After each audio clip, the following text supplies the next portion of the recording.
আল্লাহ রাব্বুল আলামিন এই রমজান মাস বান্দার জন্য নিয়ামত হিসেবে দান করেছেন। এই রমজান মাস বান্দার জন্য রহমতের মাস।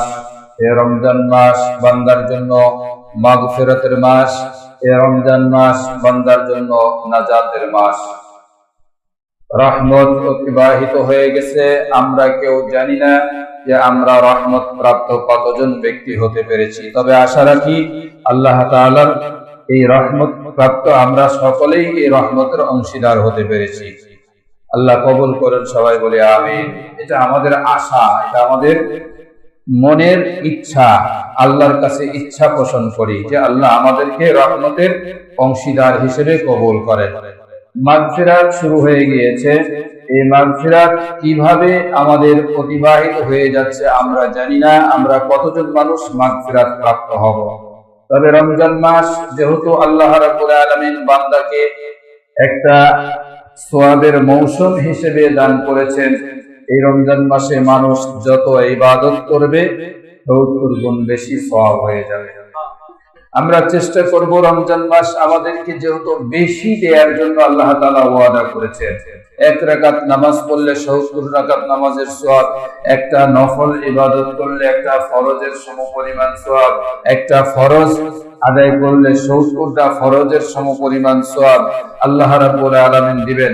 তো আমাদের আল্লাহ রাব্বুল আলামিন যেভাবে আমাদের জন্য তার রহমত, তার ইচ্ছা এবং তার মনের যে একটা গভীর সম্পর্ক, বান্দার ভালোবাসা, এই ভালোবাসা উজাড় করে দিয়েছেন বান্দাকে এবং প্রকাশ করে দিয়েছেন যে বান্দা এই রমজান মাস আমি তোমাদেরকে উপহার হিসেবে দিয়েছি। এই রমজান মাসে তোমরা বেশি বেশি ইবাদত করো, যাতে তোমাদের আখিরাতের যে ঘরগুলো হবে অর্থাৎ জান্নাত অতি সুন্দরভাবে তোমরা সাজিয়ে রাখতে পারো। আমাদের চেষ্টা করা দরকার যে আমাদের মনের উদারতা একটু বাড়ানো, আমাদের মনের চাহিদাটা একটু বাড়ায় নেওয়া। কেমন করে আমরা মনের চাহিদাটা বাড়াবো? আল্লাহ তাআলা যেহেতু আমাদেরকে ভালোবাসছেন, তাহলে আল্লাহ তাআলার কাছে আমাদের ভালোবাসাটাও তো একটু প্রকাশ করা দরকার, না কি বলেন? আল্লাহ তাআলা আমাদেরকে ভালোবাসলেন, কিন্তু আল্লাহর ভালোবাসাকে আমরা প্রকাশ করলাম না। এটা আমাদের ছোট মনের পরিচয় হয়ে যাবে, আমাদের অন্তরটা ছোট অন্তরে পরিণত হয়ে যাবে। আর আল্লাহ তাআলা আমাদেরকে ভালোবেসেছেন, এই ভালোবাসার সাথে যদি আমরাও আল্লাহ তাআলার সেই ভালোবাসার ভালোবাসার সাথে আমাদের অন্তরটাকে যদি আমরা উজাড় করার চেষ্টা করি, তাহলে যখন দুই ভালোবাসা একত্র হয়ে যাবে আল্লাহ তাআলা গুনাহ মাফ না করেই দিবেন না, অবশ্যই গুনাহ মাফ করে দিবেন। যেমন আল্লাহ তাআলা ভালোবেসেছেন আমাদেরকে বেশি সওয়াব দিবেন, আমরা চেষ্টা করি 2 রাকাত বেশি নামাজ আদায় করার জন্য, না কি বলেন? আমরা চেষ্টা করি একবার, অন্যান্য সময় আমরা একবার সুবহানাল্লাহ পাঠ করলে একবারই সওয়াব পেয়েছি। এখন রমজান মাসে যদি আমরা একবার সুবহানাল্লাহ পাঠ করি ৭০ বার সুবহানাল্লাহ পাঠের সমান সওয়াব আমরা পেয়ে যাব। তাহলে আমরা আগের চাইতে একটু আমাদের মন মানসিকতাটা একটু বাড়ায় দেই, আমরা জিকিরটা একটু বাড়ায় দেই। যদি জিকিরটা বাড়ায় দিই তাহলে আল্লাহ তাআলা আমাদের উপরে যেভাবে দয়া করেছেন ওই দয়ার সাথে আমাদের ইচ্ছাটা মিল হয়ে যাবে, আল্লাহ তাআলা খুশি হবে বান্দার জন্য। আমরা দেখা গেছে যে আমরা অন্যান্য সময় 2 রাকাত নফল নামাজ পড়েছি, আমরা রমজান মাস একটু বেশি পড়ি, আমরা 4 রাকাত নফল নামাজ পড়ি কিংবা 8 রাকাত নফল নামাজ পড়ি, তাহলে আমাদের সওয়াবও বেশি হবে। আল্লাহ তাআলা যে উজাড় করে দিয়েছেন তার রহমত, তার দয়া, তার বরকত আমাদের মনের সাথে, আমাদের অন্তরের আমলের সাথে ওই রহমতটা যখন একত্রিত হয়ে যাবে তখন বান্দার গুনাহগুলো আল্লাহ খুশি মনে মাফ করে দিবে। জোরে বল সুবহানাল্লাহ। আমরা অন্যান্য সময় তারাবির নামাজ, ফজর, তাহাজ্জুদের নামাজ পড়তে পারি না। এখন আল্লাহ রাব্বুল আলামিন বান্দাকে বলেন, বান্দা তাহাজ্জুদের ইবাদতটা আমার কাছে খুব পছন্দনীয় ইবাদত। তাহাজ্জুদের ইবাদতটা আল্লাহ তাআলার কাছে খুব প্রিয় একটা ইবাদত। রাত্রে যখন গভীর রজনী সিজদায় যখন গিয়ে সুবহান রাব্বিয়াল আ'লা বান্দা যখন জমিনে আল্লাহর কুদরতি পায়ে যখন কপালটা ঠেকিয়ে দেয়, আল্লাহ রাব্বুল আলামিন যখন দেখেন যে আমার বান্দা সুবহান রাব্বিয়াল আ'লা পাঠ করেছে, আল্লাহ এত খুশি হন, সাথে সাথে বান্দার গুনাহগুলো মাফ করে দেয়। আমরা তাহাজ্জুদের নামাজ পড়ার এত বড় একটা সুবর্ণ সুযোগ আল্লাহ তাআলা প্রতি রমজান মাসে বান্দাকে দেন। এত বড় সুবর্ণ সুযোগ অন্য মাসে কিন্তু হয় না। যেই ইবাদতের সুযোগ আল্লাহ তাআলা রমজান মাসের জন্য করে দিয়েছেন।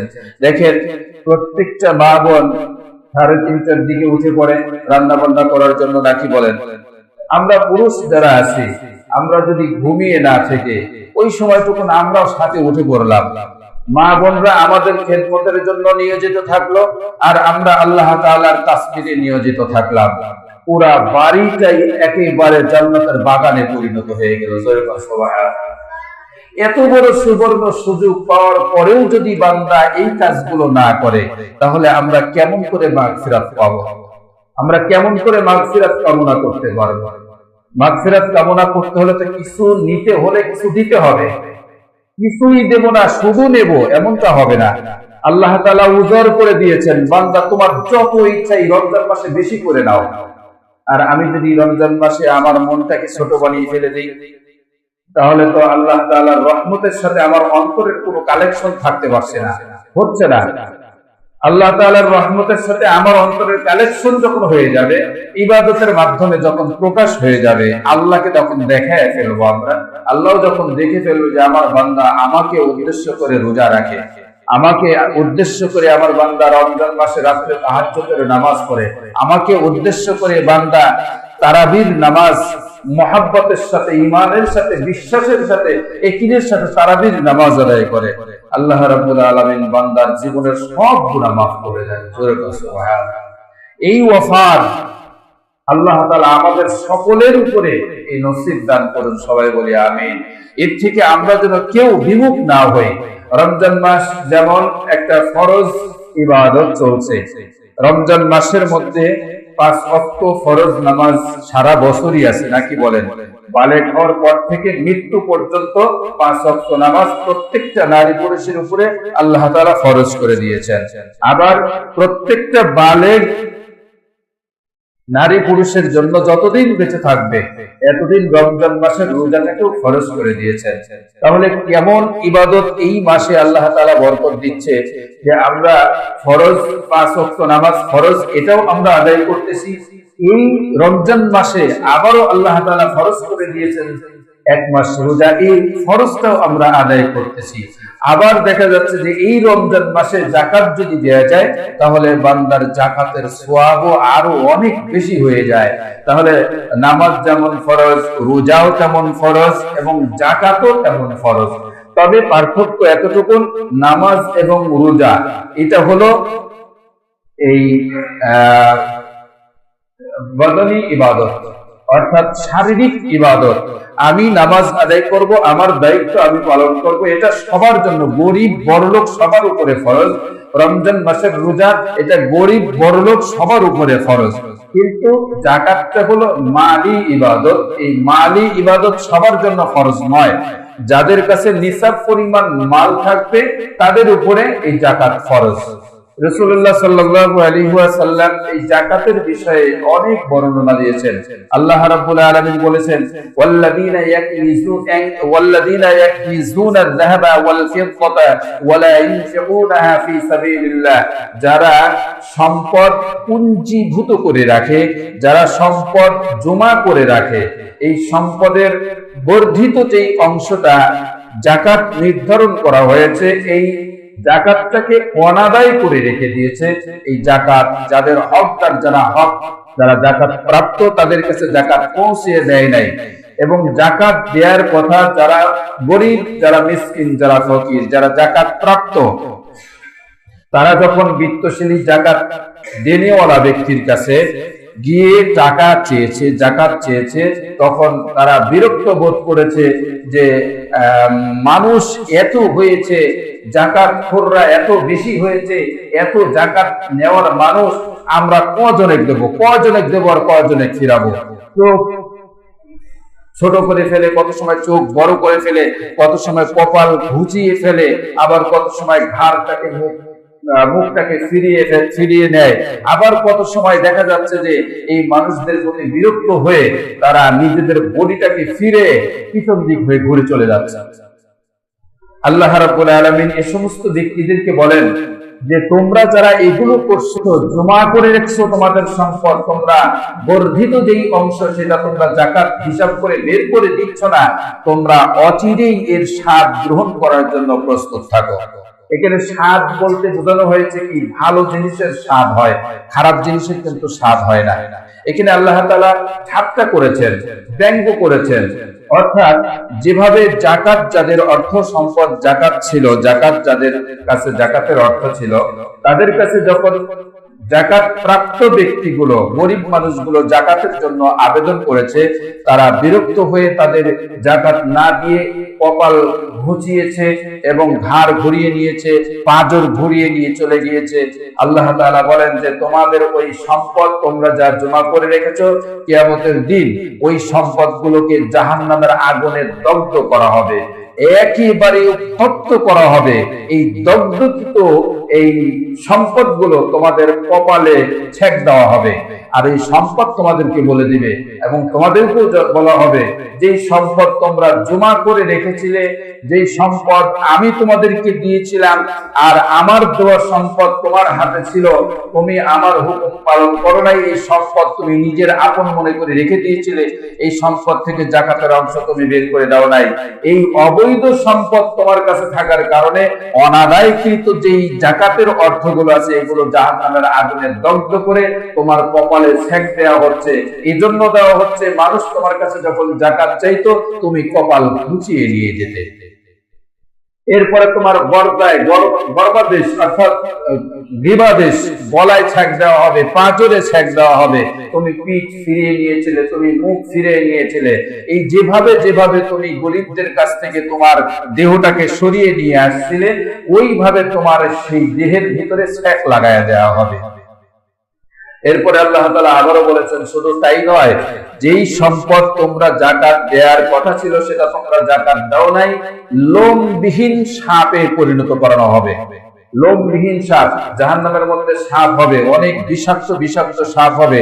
কত কত সাপের মাথায় ঝুলফি থাকবে, কত কত সাপের মাথায় পর থাকবে, বড় বড় পশম থাকবে, ফুলকি বের হবে শরীরের ভিতর দিয়ে।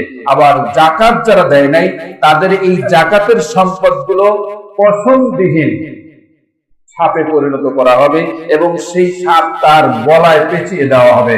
যারা জাকাত দেয় নাই তাদের গলায় পেঁচিয়ে দেওয়া হবে।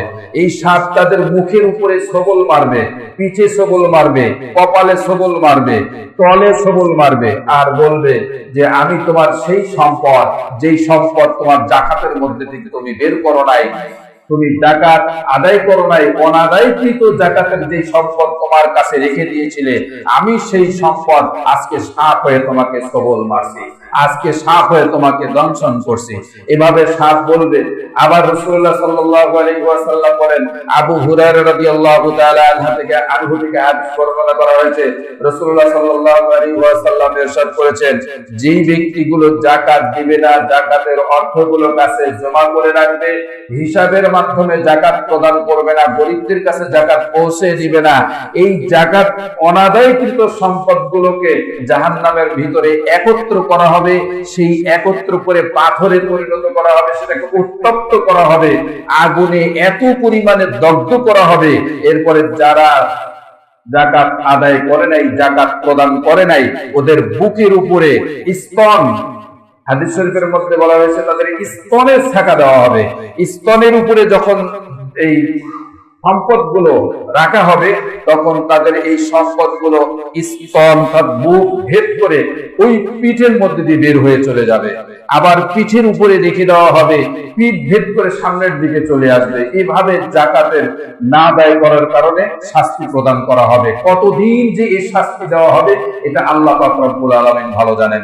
রাসূলুল্লাহ সাল্লাল্লাহু আলাইহি ওয়াসাল্লাম আরেকটা হাদিসের মধ্যে বর্ণনা করা হয়েছে যে রাসূলুল্লাহ সাল্লাল্লাহু আলাইহি ওয়াসাল্লাম বলেন যে কিয়ামতের দিন যখন আমি হাউজে কাউসারের পানি পান করাবো, প্রদান করব আমার উম্মতদেরকে, একদল লোক আমার কাছে এসে বলবে, ইয়া রাসূলুল্লাহ, আমরা তো আপনার উম্মত। আমি তখন তাদেরকে দেখবো যে তাদের গলার উপরে, তাদের ঘাড়ের উপরে ছাগল থাকবে, এরপরে তাদের ঘাড়ের উপরে লোমবিহীন সাপ থাকবে, তাদের ঘাড়ের উপরে উট থাকবে, তাদের ঘাড়ের উপরে গাভী থাকবে, গরু থাকবে। তারা চেঁচামেচি করতে থাকবে। আমি তখন বলবো তাদেরকে, তোমাদেরকে আমি হাউজে কাউসারের পানিও দেবো না, তোমাদেরকে আজকে আমি সাহায্য করতে পারবো না, কারণ তোমরা আমার উম্মত দাবি করার পরেও তোমরা দুনিয়াতে থাকা অবস্থায় তোমরা যাকাত দাও নাই। যাদের কাছে সাপ থাকবে, যাদের গলায় লোমবিহীন সাপ থাকবে, তাদেরকে বলা হবে তোমার কাছে অর্থ ছিল, তুমি অর্থের যাকাত দাও নাই। যাদের ঘাড়ের উপরে ছাগল থাকবে, তারা ছাগল পালছে কিন্তু ছাগলের যাকাত দেয় নাই। যাদের গলার উপরে কাঁধের উপরে গরু থাকবে, গাভী থাকবে, তারা গাভীর যাকাত দেয় নাই। যাদের উট থাকবে, উটের যাকাত দেয় নাই, তাদেরকে শাফাআত করা হবে না। রাসূলুল্লাহ সাল্লাল্লাহু আলাইহি ওয়াসাল্লাম বলেন যে আমি তাদেরকে সেখান থেকে তাড়িয়ে দেব, আমি তাদেরকে শাফাআত করব না। কত বড় ভয়ঙ্কর একটা বিষয় যে রাসূলুল্লাহ সাল্লাল্লাহু আলাইহি ওয়াসাল্লাম যদি যারা যাকাত দেয় নাই তাদেরকে যদি শাফাআত না করে, রাসূলুল্লাহ সাল্লাল্লাহু আলাইহি ওয়াসাল্লাম যারা যাকাত দেয় নাই তাদেরকে যদি হাউজে কাউসার পান করাইতে না করায়, তাহলে এর চেয়ে ভয়ানক আর কি সংবাদ থাকতে পারে?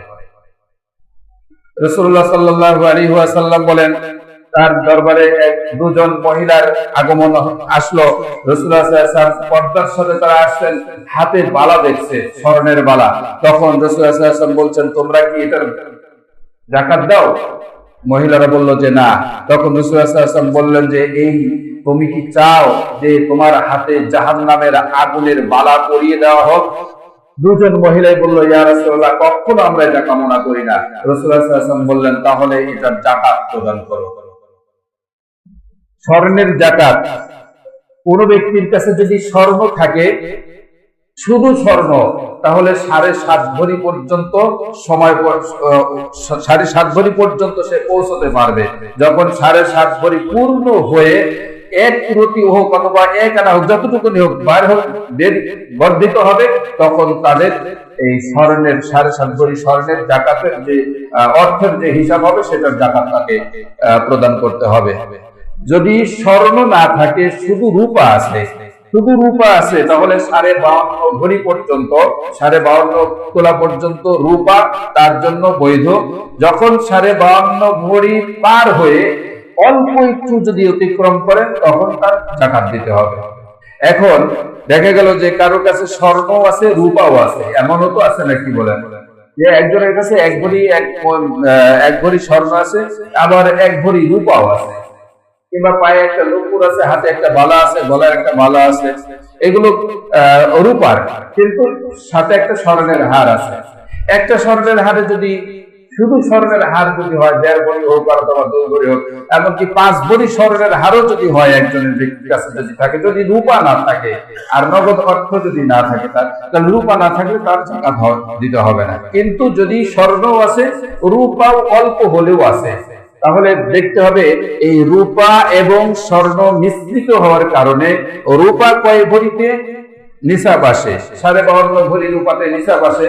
এখন 52.5 ভরি রূপার দাম এবং স্বর্ণ দিয়ে রূপা দিয়ে 52.5 ভরি সমপরিমাণ অর্থ পৌঁছে কিনা, যদি পৌঁছে যায় তাহলে তার যাকাত ফরজ, যাকাত দিতে হবে, অর্থাৎ শতকরা 2.5 টাকা হিসেবে যাকাত দিতে হবে, 40 ভাগের 1 ভাগ।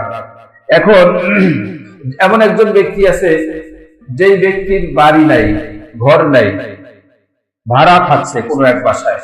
এবং একটি বাড়ি করার জন্য সে বাড়ি করবে, বাড়িতে বসবাস করবে, থাকবে, তার থাকার একটা বিশেষ দরকার। যেহেতু যাকাত দিতে হলে পরে অতিরিক্ত সম্পদ হতে হবে। যাকাত দেওয়ার জন্য অতিরিক্ত সম্পদ কিরকম? আপনার বাড়ি থাকতে হবে, আপনার ব্যবসা থাকতে হবে, হাল চাষ থাকতে হবে, এবং আপনার চলমান অবস্থা ভালোভাবে থাকতে হবে। তারপরে অতিরিক্ত যে সম্পদ হবে, সেই সম্পদ যদি নিসাব পরিমাণ পৌঁছে, তখন আপনার উপরে যাকাত ফরজ হবে। আর যদি আপনার এর মধ্যে নিসাব পরিমাণ না পৌঁছে, তাহলে আপনার উপর যাকাত হবে না। এই বাড়ির প্রয়োজন, একজন ব্যক্তি চাকরি করছে, তার বাড়ি নাই, ভাড়া আছে, একটা বাড়ি করার তার বিশেষ দরকার, 5 লক্ষ টাকা জমা করছে, এই 5 লাখ টাকা আমার বাড়ি করতে হবে, তার বাড়িঘর নাই, এবং ওই যা উপার্জন হচ্ছে তার মধ্যে থেকে সে জমাচ্ছে, অন্য কোনো জায়গায় জমিও তার নাই, ওই 5 লাখ টাকা যে জমাইছে, যদিও 5 লাখ টাকা নিসাবের পরিমাণ ঊর্ধ্ব হয়ে চলে গেছে, তারপরেও হাদিস শরীফের মধ্যে বর্ণনা করা হয়েছে, মাসালার মধ্যে বর্ণনা করা হয়েছে ওই 5 লাখ টাকার যাকাত দিতে হবে না। কিন্তু যদি ওই ব্যক্তির সাথে কোনো ব্যবসা নিয়োজিত থাকে অথবা এমন কিছু উপার্জন আছে যেই উপার্জন দ্বারা সে ভালোভাবে চলতে পারছে, তখন ওই অতিরিক্ত টাকার যাকাত প্রদান করতে হবে। এখন যাকাত কাদেরকে দিতে হবে আর কাদেরকে দেয়া যাবে না? যাকাত দিতে হবে গরিব মিসকিন, যাদের কাছে নিসাব পরিমাণ মাল নাই, যাদের কাছে অর্থ সম্পদ এতই কম যে দিন আনছে দিন খাচ্ছে, অভাবী, এই অভাব দুঃখী মানুষদেরকে যাকাত দেয়া যাবে। নিজের বাবাকে যাকাত দেয়া যাবে না, নিজের মাকে যাকাত দেয়া যাবে না, নিজের দাদাকে যাকাত দেয়া যাবে না, আপন দাদিকে যাকাত দেয়া যাবে না, আপন নানাকে যাকাত দেয়া যাবে না, আপন নানিকে যাকাত দেয়া যাবে না। রাসূলুল্লাহ সাল্লাল্লাহু আলাইহি ওয়াসাল্লামের যে বংশধর আছে হাশিমি বংশ, এই বংশেও যাকাত দেয়া যাবে না। এখন যাকাত দিতে হবে গরিব মিসকিন, অসহায়, হতদরিদ্র, তাদেরকে যাকাত প্রদান করতে হবে। এই যাকাতের অর্থ, এই যাকাতের টাকা দিয়ে কোনো ইমারত নির্মাণ করা যাবে না, এই যাকাতের টাকা দিয়ে কোনো মাদ্রাসা নির্মাণ করা যাবে না, ভবন নির্মাণ করা যাবে না, এই যাকাতের টাকা দিয়ে কোনো হাসপাতাল তৈরি করা যাবে না, এই যাকাতের টাকা দিয়ে মসজিদও তৈরি করা যাবে না। এই জন্য যাবে না যে যাকাতটা হলো নিছক অভাবী মানুষের হক, অভাবী মানুষদেরকে মালিক বানায় দেওয়া। যারা অভাবী মানুষ, মিসকিন মানুষ, ইতিম মানুষ, অথবা ইতিম হলেই যে হবে তা না, ইতিমদেরও অনেক অর্থ সম্পদ থাকে, ওই সমস্ত ইতিম না, যাদের কিছু নাই এরকম ইতিম। আবার অসহায়, একেবারেই অসহায়, তাদের উপার্জনের মতো কোনো অর্থও নাই, এরকম অসহায়দেরকে যাকাত দিতে হবে। যেমন মাদ্রাসায় কিছু ছাত্র পড়ে, মাদ্রাসায় কিছু এরকম এলেম শিক্ষার জন্য, এবং স্কুল কলেজে এমন কিছু ছাত্র আছে যে সমস্ত ছাত্ররা একেবারেই অভাবী, তার বাবা মাও একেবারে অভাবী, উপার্জন নাই, চায়া চিনতে মানুষের কাছ থেকে নিয়ে এসে ছেলেদেরকে মানুষ করাচ্ছে, ছেলেদেরকে লেখাপড়া করাচ্ছে। এই সমস্ত ছেলেদেরকে যাকাতের টাকা, ফিতরার টাকা দেওয়া সবচেয়ে উত্তম। এই জন্য যেই মাদ্রাসায় বোর্ডিং আছে, যেই মাদ্রাসায় বোর্ডিং চলমান আছে, এই বোর্ডিংকৃত মাদ্রাসায় যাকাতের টাকা, ফিতরার টাকা দেওয়া উত্তম। যেমন ফাতেমা হাফিজিয়া মাদ্রাসায় বোর্ডিং চলছে, এই বোর্ডিং এ যে সব ছেলেরা আছে সবাই যে ফ্রি তাও না, আবার যে সবাই টাকা দিয়ে খায় তাও না, আবার এমন কিছু ছাত্র আছে যাদের টাকা কিছু দিচ্ছে, বাকিটা মাদ্রাসা বহন করছে, এরকমই বেশি যে বাকিটা মাদ্রাসা বহন করছে। তো এই ক্ষেত্রে আপনারা এখানে টাকা দিবেন নিশ্চিন্তে, কোনো সমস্যা নেই, এখানে টাকা দিলে যাকাত আদায় হয়ে যাবে। এরপরে আত্মীয় স্বজনের মধ্যে যে সমস্ত গরিব মানুষগুলো আছে তাদেরকেও যাকাত দিবেন, তারাও যাকাতের হকদার, তারাও যাকাত পাবে। অমুসলিমকে যাকাত দেয়া যাবে না, যারা মুসলমান নয় তাদেরকে কোনো ক্রমেই যাকাত ফিতরার টাকা দেয়া যাবে না। যদি মনে করেন যে তারা অসহায়, একেবারে হতদরিদ্র, চিকিৎসার দরকার, তাদের কিডনি নষ্ট হয়ে যাচ্ছে কিংবা ক্যান্সার সমস্যা হয়েছে, অনেক টাকার দরকার, তাকে সহযোগিতা করা যাবে, যদিও অমুসলিম তাকে সাহায্য করা যাবে, কিন্তু যাকাতের টাকা এবং ফিতরার টাকা, কুরবানির চাঁদার টাকা তাদেরকে দেয়া যাবে না। এগুলো নিসুক, যা ইবাদতের মাধ্যম দিয়ে হচ্ছে ইবাদত প্রাপ্ত ব্যক্তিদের হক, এদের কাছে পৌঁছায় দেওয়া। এরকম যেখানেই বোর্ডিংকৃত মাদ্রাসা আছে সেখানে দিবেন যাকাত, অবশ্যই দিবেন। যাদের হক, যাদের কাছে যাকাত আছে তারা যাকাত অবশ্যই দিবেন। যাকাত কেউ না দিয়ে থাকবেন না, বড় ভয়াবহ বিষয় আছে। যাকাত তো দিবেন, এলাকাবাসীর মধ্যেও দিবেন, নিজের মাদ্রাসা, পার্শ্বে ফাতিমা হাফিজিয়া মাদ্রাসা, এখানেও দিবেন। যদি টাকা বেঁচে যায় তাহলে আমাদের মাদ্রাসা এতিমখানা লিল্লা বোর্ডিং 160 জন ছাত্র, কোন ছাত্রের কাছ থেকে টাকা নেওয়া হয় না, একটি টাকাও নেওয়া হয় না, এই সব জনগণের সহযোগিতায় চলে। যদি বেঁচে যায় কিছু টাকা আমাদের মাদ্রাসায় পারলে দিবেন ইনশাআল্লাহ। প্রশ্ন, আজকাল যুবক ভাইদেরকে দেখা যায় খেলোয়াড়দের মতো করে স্টাইল করে চুল কাটে, এতে কি তাদের গুনাহ হবে? হাদিস শরীফের মধ্যে আসছে, আল মারউ মাআ মান আহাব্বা, যার সাথে যার মহাব্বত তার সাথে তার কিয়ামত। আমি যদি ওই ভারতের নায়ক নায়িকাদেরকে মহাব্বত করি, ভালোবাসি, যদিও আমি মুসলমান হই, কিয়ামতের ময়দানে ওই ভারতের নায়ক নায়িকাদের সাথে হাসর নাসর হবে। এই জন্য ইসলামের চুল কাটার বিধান নাই এমনটা নয়, ইসলামের শরিয়া মোতাবেক চুল কাটারও বিধান আছে। ওলামায়ে কিরাম, সবখানে ওলামায়ে কিরাম যেভাবে চুল কাটে, আজকালকে নেটের যুগ, আপনারা দেখেন, মোবাইলে দেখা যায়, মোবাইলের দিকে তাকালেই অমক বুজুর্গ দেখা যায়, চরমনায় বিশ্বাস হুজুরকে দেখা যায়, আবার হাটহাজারী বিশ্বাস হুজুরকে দেখা যায়, পাহাড়তলী বিশ্বাস হুজুরকে দেখা যায়, এরপরে বগুড়ার বিশ্বাস হুজুরকে দেখা যায়, চট্টগ্রামের বিশ্বাস হুজুরকে দেখা যায়, ঢাকার অনেক বড় বড় শাইখকে দেখা যায়। আপনারা এমন ব্যক্তির অনুসরণ করবেন যেই ব্যক্তির অনুসরণ করলে কিয়ামতের ময়দানে তাদের সাথে হাসর হবে আর জান্নাতে যাওয়া যাবে। এমন ব্যক্তির অনুসরণ করবেন না যেই ব্যক্তির অনুসরণ করলে বিধর্মীদের সাথে হাসর নাসর হবে, বিধর্মীরাও জাহান্নামে যাবে, মুসলমান হয়েও জাহান্নামে চলে যেতে হবে। এমন আমলটা আমাদের মুসলমানদের জন্য করা কখনোই উচিত নয়। মুসলমানদের ছেলেরা দেখা যায় বেশিরভাগই ওই বিদেশি যে সমস্ত নায়করা আছে তাদের স্টাইলে চুল কাটে, আর বাংলাদেশের মেয়েরা বিদেশিদের, ভারতের নায়িকারা যেভাবে পোশাক পরিচ্ছদ পরে, বাংলাদেশের মুসলমানের মেয়েরা বেশিরভাগ কোটিং পছন্দ করে। আসলে এটা একদম ঠিক না। আমরা মুসলমান, আমরা মুসলমানের দিক নির্দেশনা মেনে চলবো, বিধর্মীরা বিধর্মীটা মেনে চলবে। আমরা তাদেরটা মানতে যাব না, তারা আমাদেরটা মানতে আসে না, কোনোদিনও তারা আমাদেরটা মানতে আসে না। আমরা মুসলমান হয়ে কেন তাদেরটা মানতে যাব? এলাকা ভিত্তিক কোন ফুটবল বা ক্রিকেট টুর্নামেন্টে অংশগ্রহণ করা বা আয়োজন করা যাবে কি? অথবা এখানে কোনো যদি চাঁদা ধরা হয় অথবা কোনো টাকা পয়সা ধরা হয়, অংশগ্রহণ করা যাবে কি? আসলে আমরা তো আর সবকিছু ব্যতিক্রম করতে পারি না। এটা যেটা শরীয়তের বিধি বিধান সেই মোতাবেক আমরা বলতে পারি, বাকিটা মানবে না মানবে সেটা মানুষের ব্যাপার, জনগণের ব্যাপার। আমরা আপনাদেরকে বাধ্য করতে পারবো না যে এটা করতেই হবে। পৃথিবীতে যত রকমের খেলা আছে, বর্তমানে যে সমস্ত খেলা আমরা দেখছি, ফুটবল খেলা, ক্রিকেট খেলা, এই ক্যারাম বোর্ড খেলা, দাবা খেলা, জুয়া খেলা, ফর খেলা, এই সব খেলাগুলো বিধর্মীদের আবিষ্কৃত। মুসলমান কোন বুজুর্গ খেলা আবিষ্কার করে নাই, কোন পীর খেলা আবিষ্কার করে নাই, কোন আল্লাহর ওলিরা খেলা আবিষ্কার করে নাই। এই জন্য আপনারা যে খেলার দিকেই যাবেন, এটা আপনাদের বিশ্বাস রাখতে হবে যে একমাত্র যুদ্ধের প্রশিক্ষণ, এটা হলো মুসলমানদের সবচেয়ে বড় খেলা। এটা আমাদের বাংলাদেশে প্রযোজ্য নয়। এটা বাংলাদেশে এগুলো করতে যায় জঙ্গি হওয়া যাবে না। যেহেতু ইসলাম প্রিয় মানুষ বাংলাদেশে কম, নামাজের সংখ্যা বেশি আছে, কিন্তু ইসলাম প্রিয় মানুষ কম আছে। নামাজও যদি আমরা 5 ওয়াক্ত নামাজ পড়ি, তারপরেও আমাদের সবার নামাজের ভিতরে, নামাজিদের ভিতরে যে আমাদের ভিতরে ইসলাম মহাব্বতের সাথে বাসা বেঁধে আছে তা নয়। যদিও আমরা 5 ওয়াক্ত নামাজ জামাতের সাথে পড়ি, ইসলামের বিরোধিতা করতে দ্বিধাবোধ করি না।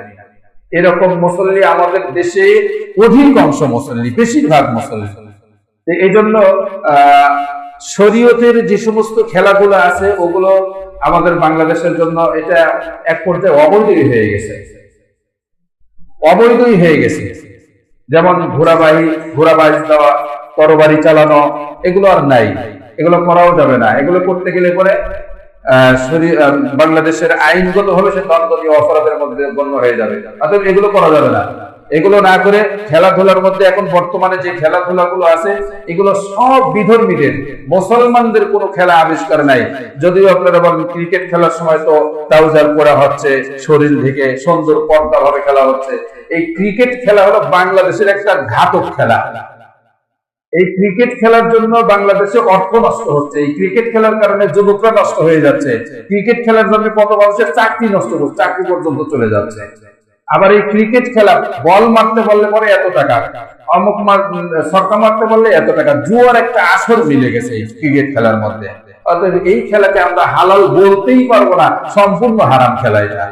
এবং যারা এই খেলার সাথে জড়িত হবে এরা কি করবে না করবে সেটা তাদের ব্যাপার। আমাদের বলা, আমরা বলে দিচ্ছি এই খেলা জায়েজ নাই, এটা মুসলমানদের কোনো খেলা নয়। এখন আপনারা বুঝবেন, যারা খেলোয়াড় তারা বুঝবেন।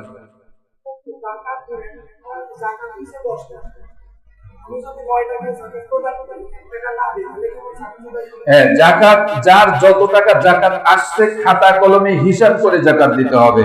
যদি কারোর কাছে দেখা যাচ্ছে 10,000 টাকা জাকাত আসছে, 10,000 টাকাই জাকাত দিতে হবে। কেউ যদি মনে করে যে আমার হিসাবে 10,000 টাকা আসছে, আমি 200 টাকা কম দিলাম, কি 100 টাকা কম দিলাম, কি 1 টাকা কম দিলাম, জাকাত আদায় হবে না।